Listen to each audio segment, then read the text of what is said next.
It is an honor to be here, to share this stage specifically with people like Nick Szabo, like Dr. Paul. Coming up, we've got Jack Dorsey. I think we've got Nassim Taleb as well. He's he's at another conference. He's at the one with Satoshi. He's not going to be here, unfortunately. I just want to say thank you, by the way, to the conference organizers. Yeah, exactly. Everybody, thank the conference organizers.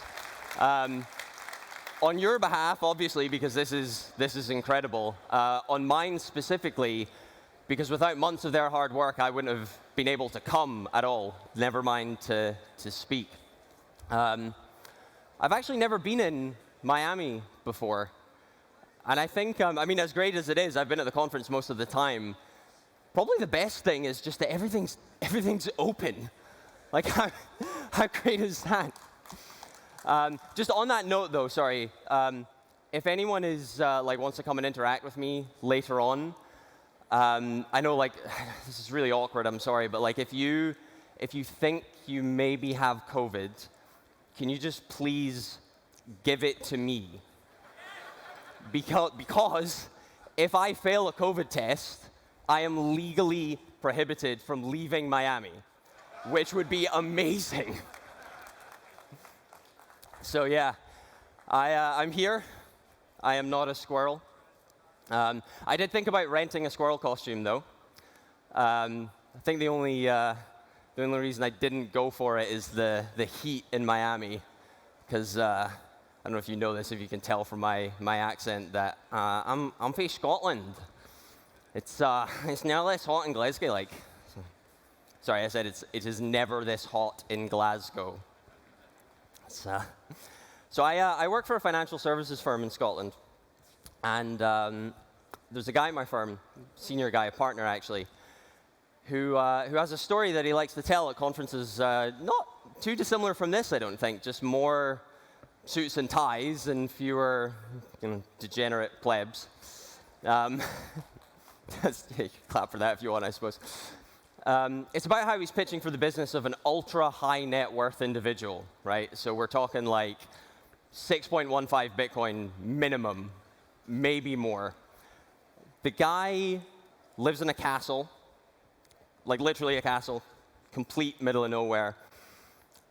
Only one village within 20 miles of the place, and the partner from my firm, he thinks he doesn't want to have to drive up there first thing in the morning, so he has a look.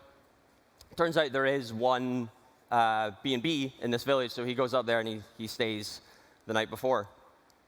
He comes down for breakfast, and there's another gentleman there, very well dressed, almost too well dressed, sort of, three-piece suit, pinstripes, obnoxiously colorful tie. Turns out he's there for the same thing. He had the same idea. He came up the night before. He's going to pitch half an hour or so. So he sits down and he has breakfast with this guy, and he's nice enough. But it turns out he really, really likes financial markets. A bit too much, arguably. My firm we're Scottish, we're quiet, we're humble, we're shy. I do not fit in there. This guy, he works for a one of these systemically important London banks, and he very much knows it. So we're all about patience and understanding and long-termism. This guy, he likes to have his finger on the pulse of global capital markets. He does not care about tectonic shifts in society, technology, like Bitcoin, maybe. He wants to know what happened in the markets in the last 5 minutes, since the last time he checked. Basically, kind of like a Wall Street trader bro kind of guy, so you can think, just very English though, that's probably the difference. So looks a bit like the Monopoly man, sounds more like Peter McCormack. That's kind of the you got the impression if you can picture that. So they finish up. They realize they're both getting the same car to go to the castle. And they have like half an hour before it comes. There's not a lot to do in this village, but there is one shop, so they head over. When they go in, the other guy starts to get visibly agitated. He's getting a bit frantic. He looks around, doesn't find whatever it is he's looking for, obviously, and then he storms up to the till.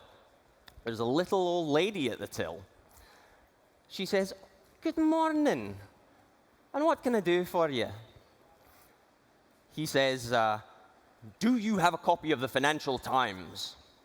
And she says, "Oh, aye, we do. But tell me, is it today's Financial Times you're looking for? Or is it yesterday's?" He is on the cusp of absolute fury at this point. He restrains himself just about enough to say, to blurt out, "Today's, of course." And she says, "Oh, well, I'm terribly sorry, but you'll have to come back tomorrow."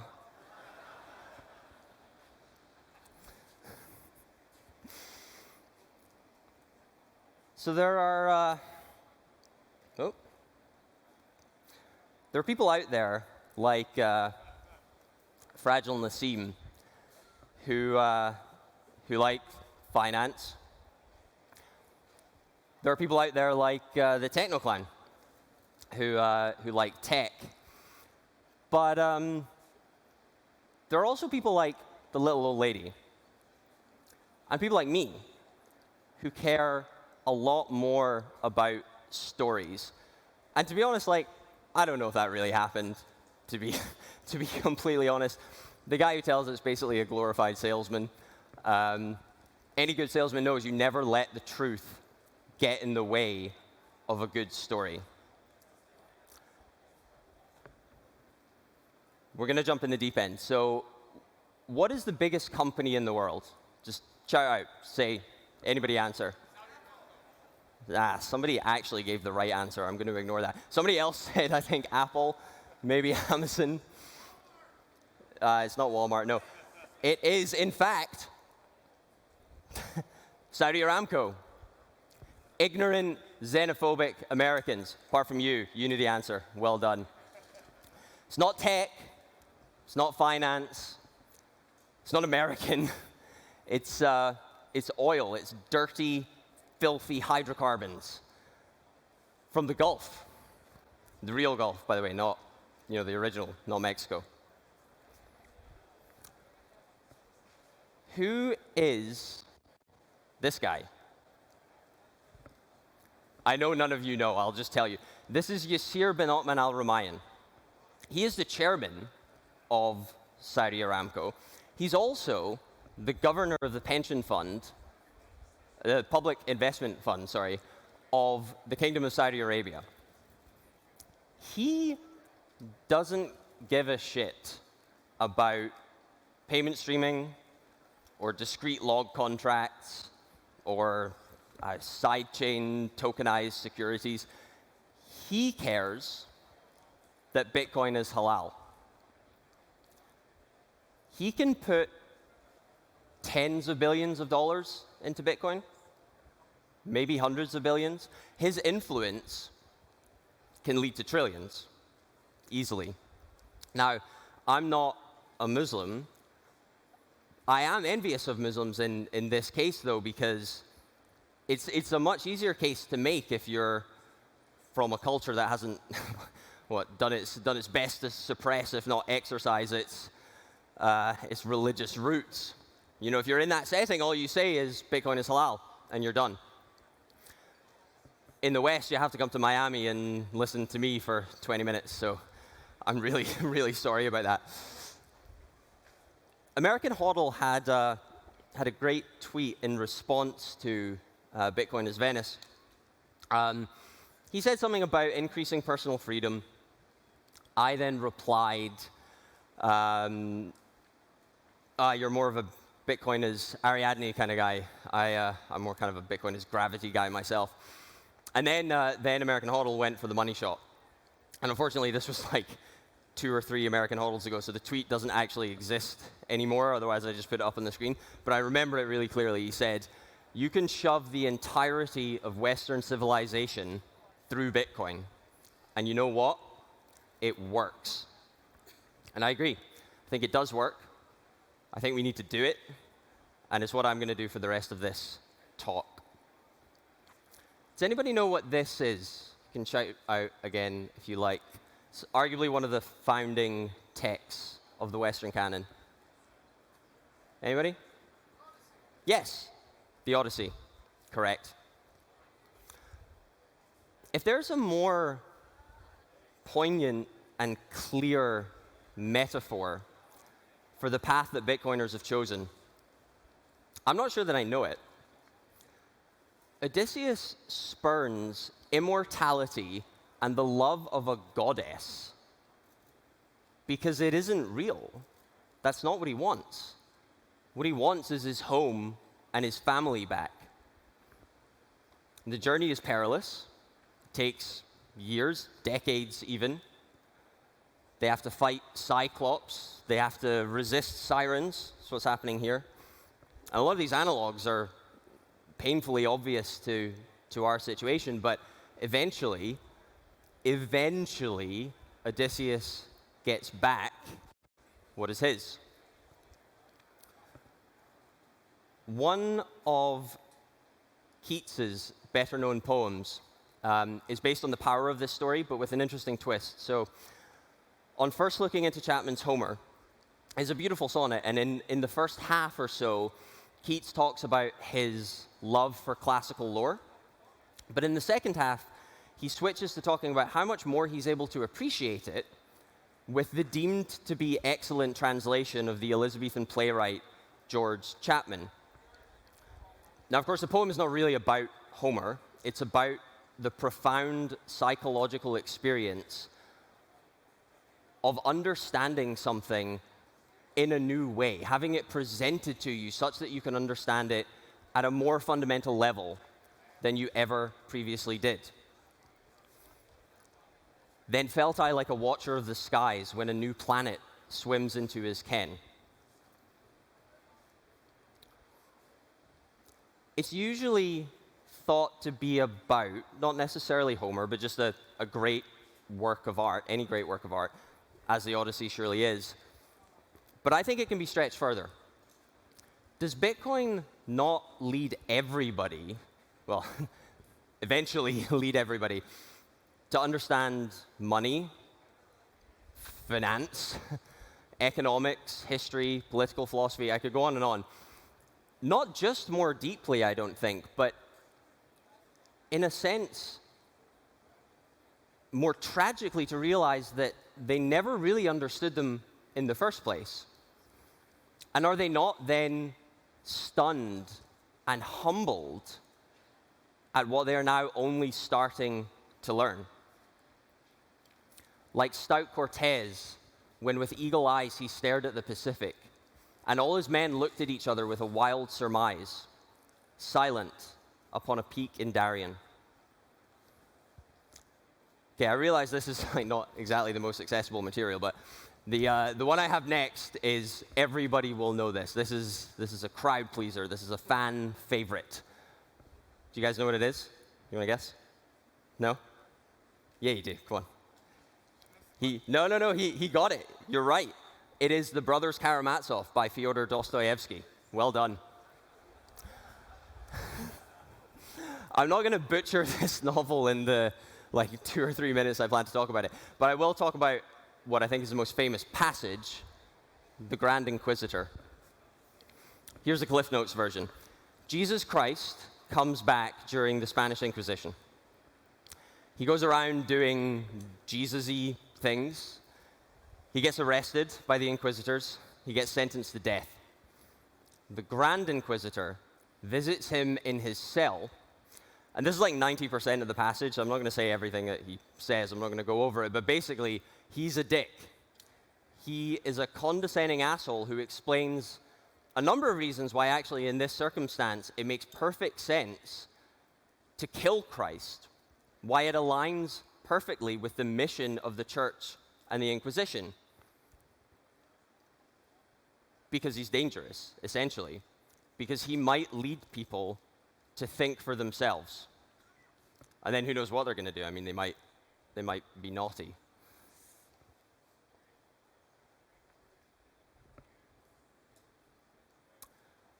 Throughout the entire ordeal, if you can call it that, I suppose, Christ says nothing.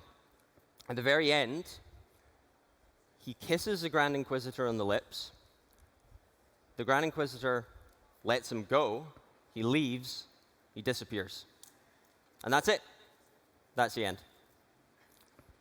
Now, I think that this is the most absurdly highbrow retelling imaginable of reject, no-coiner orthodoxy. Because what do the no-coiners do? They don't believe in private property. They don't, have much regard for economic or political liberty at all. They want to be in charge. They want to lead a never-ending inquisition. So what do? What would Jesus do? I'll tell you what you do. You don't argue. You don't accept their terms. You kiss them on the lips, and you tell them to have fun staying poor. Now, I realize how ridiculous this might seem, how kind of stupidly this may be coming across, but consider this. So, Elaine, light of my life, apple of my eye as she is, she's preaching to the choir. And she knows that, right? The choir is great. This is the choir. It's awesome. We have the best memes. But, just like some people like tech, some people like finance, many people don't like tech and don't like finance and do like Dostoevsky. This will appeal to them, and I think we should make that appeal. Okay, the next one is actually more accessible. I'm not joking this time. I've put the text up on the screen just so that you can really let it sink in for the time I'm talking about it. This is from the New Colossus. This is the final 6 lines of the New Colossus, a sonnet by Emma Lazarus, which is on a plaque at the base of the Statue of Liberty. And if you'll forgive, I guess, a bit of a political digression, I'm not sure that this really applies to the US as much as it maybe once did. I heard Matt Odell say something really interesting just about a week ago, really not very long at all, that we need to be careful, I think, to avoid putting the US on too high a pedestal. I love America, but it is not perfect.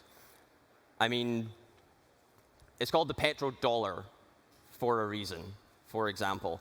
And if you want an unsolicited lesson in freedom and democracy, bold, all caps, try switching to a petro-euro. See what happens. So, obviously, this isn't, the topic here wouldn't be foreign policy, it would be immigration. The political reality isn't exactly what what the people here would want. But I think this still works perfectly on the level of stories. I don't think there's anything less American than complaining from a position of privilege, nor anything more American than risking everything to get to America. And I think translated into this environment, I don't think there's anything less American than scrambling to prop up the fiat system, and anything more American than embracing Bitcoin. Keep ancient lands, your storied pomp, cries she with silent lips. Give me your tired, your poor, your huddled masses yearning to breathe free, the wretched refuse of your teeming shore. Send these, the homeless tempest-tossed, to me. I lift my lamp beside the golden door. Maybe it should be the orange door, I guess, but besides that, I think this works word for word. I have just one left. This is one that I think is really important to me. I don't think it is that well known, though, but I really think that it should be far better known. And I am, of course, talking about gauge theory. I'm not talking about gauge theory. We're going to skip this one pretty quickly. No, I'm talking about Kubla Khan by Samuel Taylor Coleridge. I guarantee everybody will know at least part of this poem. It starts, in Xanadu did Kubla Khan, a stately pleasure-dome decree, where Alph the sacred river ran through caverns measureless to man, down to a sunless sea. It's a really beautiful poem. It's highly cryptic, sort of pun a little bit intended. It's thought to be about artistic inspiration and the kind of unique power of an artist to exert almost a mesmeric force over her audience to make what they imagine feel so real that effectively it is real, through nothing other than the power of her ideas. So in a moment, I'm going to wrap up by reciting the final stanza of this poem. But I want everybody to imagine that what these lines are about is not a poet, not an artist, but just a regular person, a pleb, I guess. And a pleb who hasn't discovered the power of art, but in a sense, deeper and prior even, the ability to think for herself, to understand things from first principles,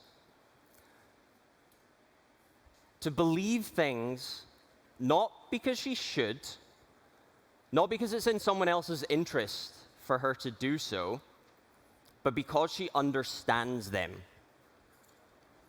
Imagine the power somebody in that position has. A damsel with a dulcimer, in a vision once I saw. It was an Abyssinian maid, and on her dulcimer she played, singing of Mount Abora. Could I revive within me her symphony and song? To such a deep delight 'twould win me, that with music loud and long, I would build that dome in air, that sunny dome, those caves of ice. And all who heard should see them there, and all should cry, beware, beware. His flashing eyes, his floating hair.